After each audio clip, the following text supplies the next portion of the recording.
Ulusmali hamyapdan hazır Dübeyde yaşayan dostumuz Abdülnaim Can Mergen'in şahsın öz fermayişine takdim oluyor. Yaver hamyabın şiiri.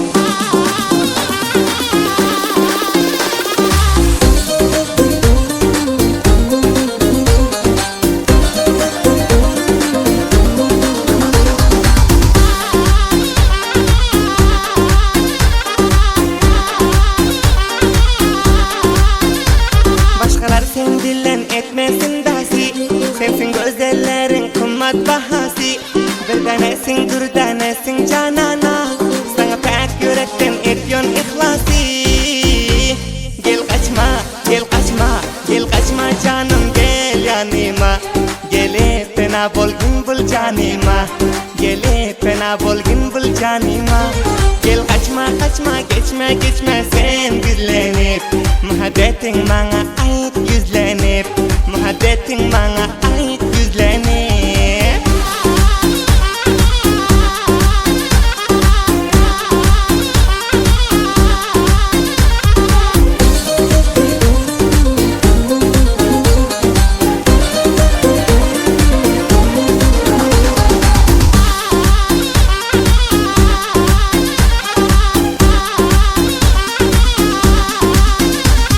Yüreli dille görenler ölsün, başkadan ne teyda köngüller gülsün.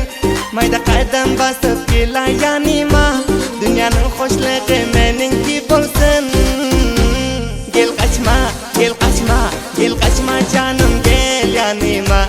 Gele pena bolgin bul canıma, gele pena bolgin bul canıma. Gel kaçma kaçma geçme geçme sen gizlenip, muhabbetin bana ait yüzlenip, muhabbetin bana ait yüzlenip.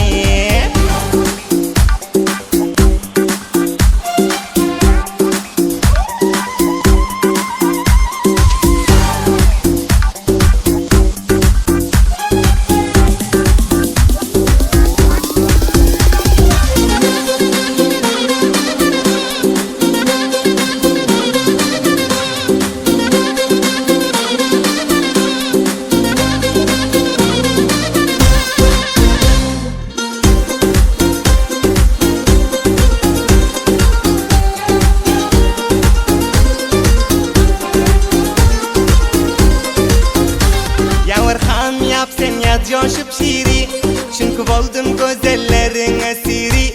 Abdülnaim Can Mergen diğer kulüm, sen ornun tutmaz başka hiçbiri. Gel kaçma, gel kaçma, gel kaçma canım gel yanıma. Gele pena bolgin bul canıma, gele pena bolgin bul canıma. Gel kaçma kaçma geçme geçme sen gizlenip, muhabbetin bana ait yüzlenip, muhabbetin bana